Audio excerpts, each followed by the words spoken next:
يا عيني.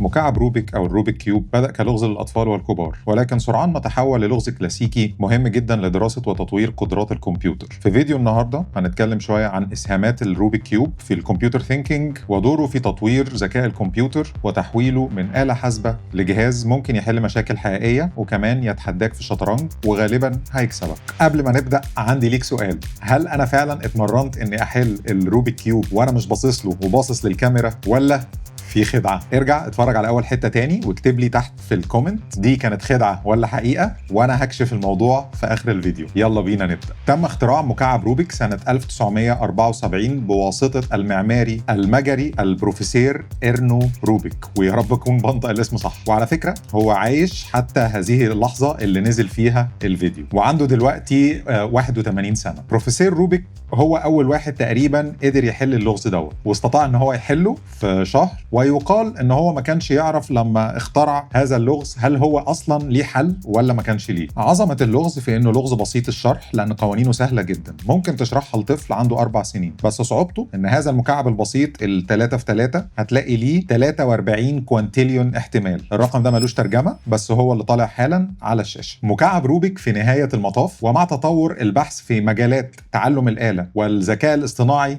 تحول من لعبة للأطفال والشباب إلى امتحان مهم جدا لأي كمبيوتر لقياس قدرته على حل المسائل المعقدة واللي محتاجة تفكير. المكعب ده مش مجرد لعبة، ده بازل عنده مقومات رهيبة تخليه دون غيره هدف في الريسيرش علشان نعلم الكمبيوتر ازاي يفكر. والكمبيوتر هنا لازم يفكر بجد، لانك مستحيل تخزن في اي كمبيوتر هذا العدد المهول من احتمالات المكعب، لان مستحيل اي ذاكره او اي هارد ديسك يكفيهم. وفي نفس الوقت الكمبيوتر ما بيبقاش عارف المكعب هيجيله شافلد او متلخبط ازاي في البدايه قبل ما يبدأ اللغز. يعني نقدر نقول ان هو بيدخل على المشكلة مش عارف راسه من رجليه، وعلشان كده مفيش قدامه اي حل غير ان هو يستخدم اللوجيك والريزونينج علشان يقدر يفك اللغز ده ويحله. وبالتالي مكعب روبيك ساعدنا كتير في تطور فروع كاملة في الكمبيوتر ساينس، فروع ومجالات وظيفتها انها تمسك اي ريل لايف بروبلم او اي سيستم مكلكع في دنيتنا وتعمل له بريك داون او اعادة تمثيل بحيث الكمبيوتر يقدر يفهمه ويخدمه وكمان يشتغل عليه. خد عندك امثله. عندك مثلا مجال الموديلنج، هنا احنا بنبني ماثيماتيكال موديل علشان نوصف اي مشكله للكمبيوتر بلغه الارقام. يعني انا ما اقدرش اروح للكمبيوتر واقول له على الوجه دوت هتلاقي لون احمر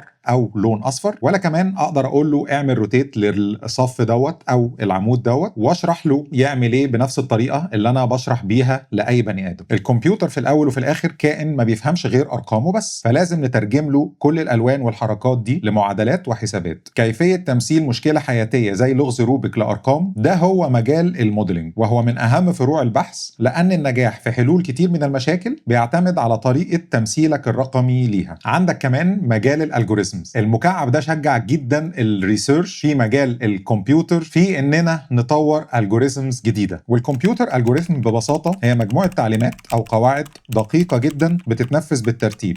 الكمبيوتر بيمشي عليها ستيب باي ستيب علشان يحل مشكله او يحسب حسبه معينه او يخلص تاسك مطلوبه منه. علشان تقدر تعمل الجوريثم لازم تتعلم تفكر في المشاكل ككمبيوتر وازاي تقدر تستغل امكانياتك علشان تفهمها وتحلها بسرعه ودقه. الموضوع دوت فرع كبير جدا في الكمبيوتر ساينس، والفرع ده مش بس بيدور على اي حل والسلام، لا ده لازم يدرس كمان هل هذا الحل فيزيبل او معقول يعني وعملي ونقدر نطبقه دلوقتي حالا على الهاردوير اللي موجود معانا ولا لا، وهل الحل دوت شيب وخفيف كده على موارد الجهاز ولا هيحرق. وهنا لازم نجاوب على اسئله ذكيه جدا زي ازاي اصلا بنقيس الافيشنسي او كفاءه الالجوريزم دي. هل بتتحسب بالوقت بس؟ يعني هل الالجوريثم بيعتبر احسن لو قدر يحل المساله في زمن اقل او بشكل اسرع، ولا لو قدر يحل المساله في عدد خطوات اقل؟ وغيره وغيره، واسئله وتساؤلات كتير في هذا المجال مثيرة جدا للاهتمام. المكعب كمان بيفتح الباب على مصراعيه لمجالات ضخمة في البحث العلمي، خصوصا في الأنظمة الكهربية والميكانيكية المختصة بمجال الروبوتكس. تخيل معايا كده، أنا مش عايز الكمبيوتر يكتفي إنه يحل المكعب قدامي على الشاشة وخلاص، لا، أنا عايزه ينزل لأرض الواقع، يمسك المكعب بإيده، يبص عليه، يفكر في الحل ويخلصه بنفسه. في الحالة دي احنا هنا بنتكلم في الروبوتكس من الألف للياء، بما فيها بقى من الكمبيوتر فيجن والماشين ليرنينج والموتورز والروبوتك مانيبيوليتورز. ودي مجرد عينة بسيطة من بحر مجالات تقيلة جدا. وعلشان كده الناس اللي سمت اللغز ده لغز المكعب السحري أو الماجيك كيوب ما غلطوش خالص، ده فعلا اسم على مسمى، واللغز بتاعه سحر حقيقي مش بلاك ماجيك. طبعا اللي فهم النكته دي يبقى واحد متابعني من زمان ومركز في محتوى القناه. طبعا يا معلم كل المجالات دي موجوده في الكمبيوتر ساينس من زمان، وكل واحد كان ليه دراسته وليه وزن، فمش الروبيك كيوب هو اللي اخترعهم يعني. ولكن المكعب الروبيك ده يعتبر بمثابه جود اكسرسايز، او اللي هي التمرينه التقيله اللي بنختبر بيها كل المجالات دي ونعصرها ونضغط عليها علشان نكون نقدر نطورها بشكل احسن. وبالتالي ومن ساعه ما اخترع من زمان ولحد اللحظه دي، المكعب ده هيفضل مساله كلاسيكيه دايما بتفرض نفسها بقوه في اي ريسيرش يخص ذكاء الكمبيوتر. طيب سؤال بقى، ايه علاقة مكعب روبيك بالذكاء الاصطناعي بتاع اليومين دول؟ خليني اقول لك ان برغم ان ال AI ده يعتبر مصطلح عام جدا جدا وكمان فرع قديم جدا في الكمبيوتر ساينس، الا ان بتوع الماركتنج اليومين دول مسكوا في الكلمة دي وبقوا يحشروها عمال على بطال في اي حاجة، لدرجة ان الناس دماغها لفت واتلخبطت وما بقتش عارفة تفرق ايه اللي بجد AI وايه اللي مجرد تسويق وحوارات فاضية. فخلونا الاول نوضح شوية حاجات. في الغالب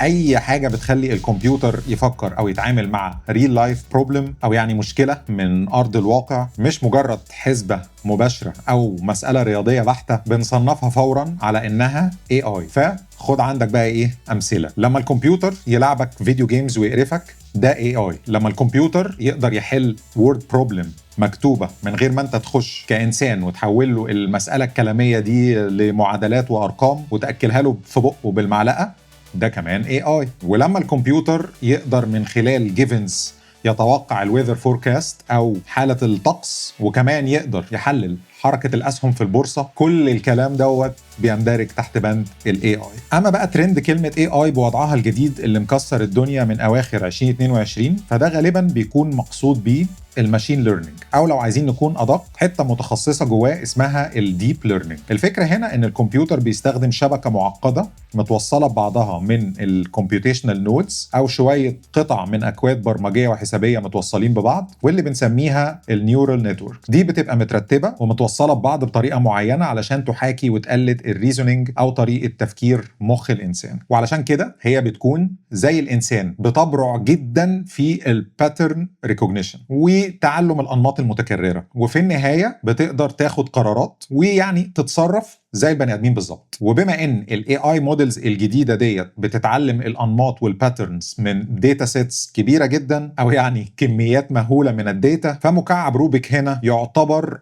بازل مثالي علشان نقيس بيه ونوزن كده مدى القدره والكفاءه بتاعه الموديلز دي. وللعلم بالشيء ليس الا النهارده نقدر نقول باريحيه شديده جدا ان الذكاء الاصطناعي او الاي اي يقدر يكسب اي انسان في رياضه اسمها السبيد كيوبينج. السبيد كيوبينج دي باختصار مسابقه فكرتها انك تستلم المكعب متلخبط، واللي يقدر يحله في اقل وقت ممكن هو اللي بياخد اللقطه ويكسب. في حدود منتصف 2025 الرقم القياسي او الورلد ريكورد اتسجل باسم روبوت بيحل مكعب الروبيك 3 في 3 في 0.103 ثانيه. ايوه زي ما سمعت، 10 ثانيه تقريبا. واللي سجل الرقم ده روبوت اسمه بيرديو كيوب. هوبفولي اكون بنطقه صح. اخيرا بقى، وعلشان كده نبقى واضحين ونحط النقط على الحروف، اللارج لانجويج مودلز او نماذج اللغات الكبيره اللي زي جيميناي وشات جي بي تي مش مصممه خالص انها تحل مكعب روبيك بشكل مباشر. لكن الشركات التقيله اللي وراهم اللي زي اوبن اي اي وجوجل تمتلك نماذج اخرى متخصصه تقدر تحل المكعب، وانت بتستخدم بقى شات جي بي تي او جوجل جيميناي او ال ال امز يعني ككوبري او وسيط يقدر يوصلك ب نماذج الاي اي المتخصصه دي، والنماذج المتخصصه دي تحل لك المكعب من وراء الكواليس. فكره كده شبه الايمج جنريشن مثلا جوه جيميناي. انت لما بتطلب صوره مثلا يرسمها لك جيميناي، هو مش بيرسمها لك بنفسه، هو مجرد بياخد الطلب منك ويفهمه ويباصي البرومبت بتاعك لنموذج تاني، واللي هو دلوقتي اسمه نانو بانانا 2، والنانو بانانا 2 بيعمل لك الايمج جنريشن ويبعتها لك على جيميناي. فنفس الكلام بالظبط بيحصل لما نيجي نطلب حل لمسائل معقده زي لغز مكعب روبيك. ولاجل الامانه العلميه والمهنيه، وعلشان نبقى قفلنا الحته دي صح وما خبيناش عليكم حاجه، خليني اديكوا لسته كده مصغره لاهم النماذج او الاي اي موديلز المتخصصه، واللي تقدر بسهوله جدا تفور مكعب روبيك دوت من اي ستيت وتجيب اخره وتحله فورا. من اشهر النماذج الديب كيوب اي، وده اتعمل في جامعه كاليفورنيا، وده ميزته انه بيدرب نفسه بدون تدخل بشري عن طريق البدايه بالمكعب المحلول، وبيبتدي يمشي لورا للحالات الغير محلوله. تاني نموذج عندنا بتاع اوبن اي اي اسمه داكتايل، ده بيستخدم خوارزميه قديمه اسمها الرينفورسمنت ليرنينج، ولكن اوبن اي اي عاملاها على ذراع روبوت ب5 اصابع كمحاوله منها انها تثبت انها هتستخدم الذكاء الاصطناعي في حاجات حقيقيه مش بس رقميه. وفعلا عملوا ايد روبوت تقدر تحل المكعب بايد واحده بس. طبعا في نماذج كتيره تانية جدا، ولكن انا حبيت ان انا اختار اشهر 2 بالاضافه الى بيرديو اللي احنا اتكلمنا عليه من شويه. ولو انت عندك فضول بقى، خلينا كده نوضح للناس او نديهم فكره مبسطه ازاي الكمبيوتر بيفكر لما بيجي يحل هذا اللغز. للتذكره، مشكله اللغز ده انه ليه 43 كوانتيليون احتمال، يعني 43 وجنبها 18 صفر، وكمان انت مش عارف المكعب هيجيلك على اي احتمال فيهم. يلا نشوف الكمبيوتر هيفكر ازاي، ونبدا بالذكاء الاصطناعي الحديث. فانظمه الذكاء الاصطناعي الحديثه بتاعت اليومين دول، الموضوع بيكون مبني على تعلم الآلة وقوه ذاكرتها اكتر ما بيعتمد على الرياضيات واستراتيجيات الانسان. نظام الذكاء الاصطناعي الجديد بيبدا بالمكعب محلول، وبعدين يلخبطه بحركه واحده فيتعلم طريق الرجوع، وبعدين يلخبطه بحركتين، وبعدين يتلخبطوا ب3، ويفضل كل مرة يلخبطوا بعدد حركات أكتر ويتعلم كل مرة طريق الرجوع. الكمبيوتر بيفضل يجرب في احتمالات إنه يتوه ويرجع للحل كتير كتير كتير إلى أن يبني ما يسمى بالخريطة الحدسية. وخد بالك ال AI الحديث مش بيخزن كل احتمالات المكعب، والخريطة الحدسية دي مش متسجل فيها أصلا الستيتس بتاعة المكعب، لأن تخزين الاحتمالات دي كلها هي المشكلة أصلا اللي أنا رايح للاي اي بسببها، وهي ان انا مش هقدر اخزن 43 كوانتيليون احتمال في الذاكره. ولو افترضنا ان احنا جبنا هارد ديسك قد مدينه كامله وعرفت اخزنهم، لما يجي لك المكعب متلخبط او شافلد هتاخد وقت طويل جدا في مطابقه الستيت اللي عندك دي بكل الستيتس اللي انت مخزنها، لان حجم الداتا مهول. طب ايه هي بقى الخريطه الحدسيه دي؟ الخريطه الحدسيه دي واللي في الواقع بتكون نيورال نتورك فعلا، اعتبرها زي البوصله. لما بتشوف مكعب فيه وش فيه اللون الاحمر مثلا متكرر 3 مرات، فده بيديك مدلول معين. ولما بتشوف في مكعب تاني في وش فيه اللون الاحمر متكرر 6 مرات، فده بيديك مدلول تاني خالص. بناء على المدلول اللي عندك دلوقتي، الكمبيوتر بيقول انا مثلا بحكم خبرتي لما بيكون عندي 6 مربعات فيهم اللون المعين كنت تقريبا بعمل الحركه الفلانيه، فيلعب الحركه او يعمل الحركه دي، وبعد كده يعيد التقييمات. تقييم بقى الحاله اللي انت وصلت لها باستخدام الشجره الحدسيه، بتقدر تديله مدلول هل اللعبه اللي هو لعبها دي دلوقتي قربته خطوه لخط النهايه وحل اللغز ولا لا. لو تمام بيلعب اللعبه اللي بعدها، لو مش تمام مش بيلعب اللعبه دي اصلا، وهكذا وهكذا. فده كده باختصار نبذه الاي اي الجديد بيعملها ازاي. بالنسبه لانظمه الذكاء الاصطناعي وتعلم الاله القديمه بقى، فكان الموضوع بيمشي بطريقه مختلفه تماما. قبل الذكاء الاصطناعي الحديث الكمبيوتر كان بيعتمد على الخوارزميات الحسابيه، ومن اشهرها في هذا اللغز حاجه اسمها الكوسيمبا الجوريثم. فكر فيها كده، عارف لما يكون عندك البيت يضرب يقلب ومتشقلب ومتلخبط وانت عايز ترتبه، اكيد مش بتروح تجري من اوضه لاوضه، هنا تروق الحته دي، هنا تمسح، هنا تكنس، لانك لو فضلت تعمل حاجات راندوم كده هتحس ان البيت عمره ما هيترتب. الحل الاذكى واللي الانسان غالبا بيعمله وهو مش واخد باله انه يصغر حجم المشكله. فمثلا it will be a better idea انك تلم الزباله في كل اوضه مثلا في اكياس بلاستيك، وبعدين تكنس الارضيه، وبعدين تطلع الاكياس دي ترميها في الباسكت بره البيت، وبعد كده تمسح، وهكذا وهكذا، هتلاقي البيت هيروق معاك. نفس الكلام، الاي اي القديم ما كانش بيحاول يخش يحل الكيوب كله على بعضه. الكمبيوتر باستخدام الالجوريثم كان بيحاول يستغل الرياضيات علشان برضو يصغر عدد الاحتمالات، او اللي احنا بنسميه يصغر حجم المشكله. ودي اللي الالجوريثمز بتسميه انه ينقل المكعب من حاله فوضويه الى حاله اقل فوضويه، او التشيك بوينت، وهي حاله قابله للحل. الكمبيوتر بيصغر حجم المشكله بانه يحاول يعدل اتجاه المربعات ثنائيه اللون، او ما تسمى بالايدجز، بصرف النظر عن مكان الالوان. الحته دي هتبان شويه في اخر الفيديو. وبيفضل الكمبيوتر يعمل كده، واول ما نوصل للحاله الاقل فوضويه اللي قلنا عليها اللي هي التشيك بوينت، ساعتها الكمبيوتر يقدر يحل المكعب بشكل نهائي من التشيك بوينت دي. وده طبعا بيكون معتمد على سرعته في الحسابات والميموري بتاعته او ذاكرته الكبيره. من الاخر يعني في تشيك بوينت من عندها ينفع تبقى انت مخزن كل الاحتمالات علشان تحل اللغز نهائيا. ومبروك عليك يا معلم، كده اللغز اتحل قديما وحديثا. كده الحمد لله الكمبيوتر حل المكعب بالاي اي القديم والجديد، وكمان شرحنا حالا الفرق ما بين الاي اي زمان ودلوقتي. وفاضل بقى دلوقتي فور فن نشرح سريعا الفرق بينهم هما الاثنين ودماغ الانسان، واللي هيوضح معانا من غير رغي كتير لما انا كبشر اخش احاول احل اللغز. عاوزك تعرف ان كتبت السكريبت بتاع الفيديو ده كله بدون ما اكون بعرف احل الروبيك كيوب، وعمري ما حليته ولا مره. واول تجربه ليا ان انا اخش اشوف بيحلوه ازاي على اليوتيوب واحله بنفسي هتكون هي دي دلوقتي حالا قدامكم. ربنا يستر واللخبطه اللي انا لخبطتها للمكعب تبقى سهله. بس خليني قبل ما ابدا الحل اطلب منكم لو الفيديو ده عجبكم ما تنسوش تعملوا لايك وشير وسبسكرايب علشان تشجعني اعمل فيديوهات وتشوف فيديوهات كتيره تانية زي دي. ولو المحتوى بتاعي كله بيعجبك ما تنساش انك انت تدعم القناه بالطرق بقى اللي احنا طبعا كلكم حافظينها. بالنسبه بقى للسؤال اللي انا سالته في اول الحلقه، هل انا فعلا حليت المكعب وانا باصص لكم هنا في الكاميرا ومش باصص عليه؟ الإجابة أكيد لا. أنا بدأت زي الاي اي بمكعب محلول ولخبطته قدامكم وعكست الفيديو. طيب إزاي بقى للناس اللي بتتفرج بقي وشفتي كانوا ماشيين مع الكلام اللي بقوله والفيديو راجع لورا؟ الإجابة هنا سهلة، وهي إن أنا قلت الكلمة بالعكس، ينيعي.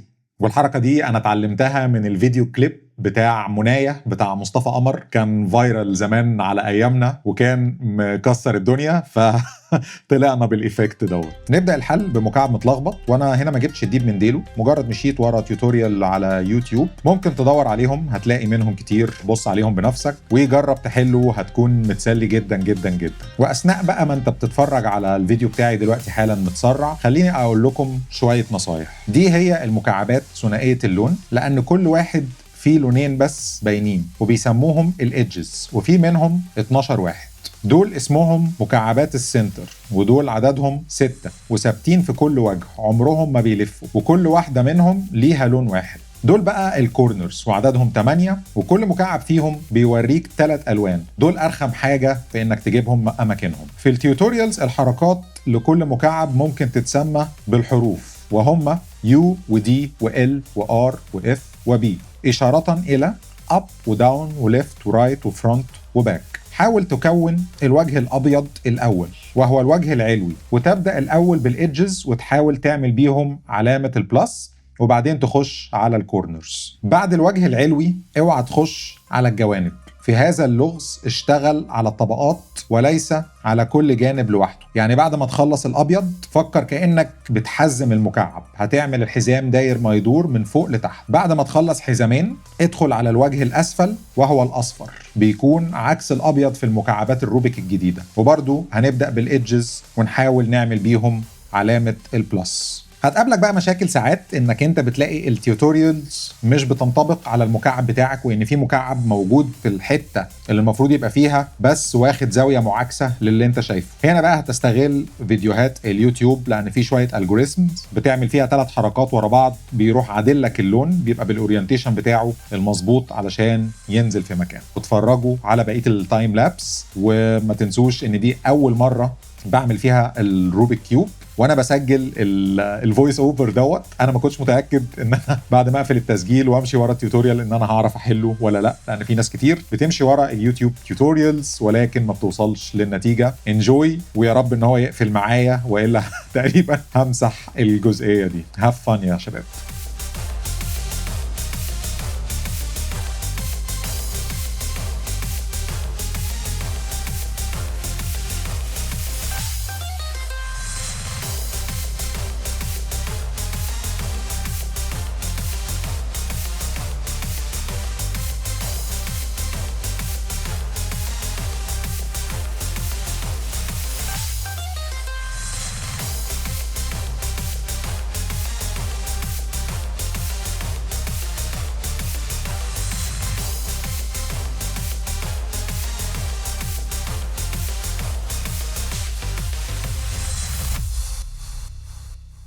ده كان مكعب روبيك وإسهاماته في علوم الحاسب والذكاء الاصطناعي. بتمنى تكون الحلقة عجبتكم، ومستني تعليقاتكم الكتير ومقترحاتكم تحت في الكومنتس. أشوفكم سو سون على خير. إلى اللقاء. باي باي.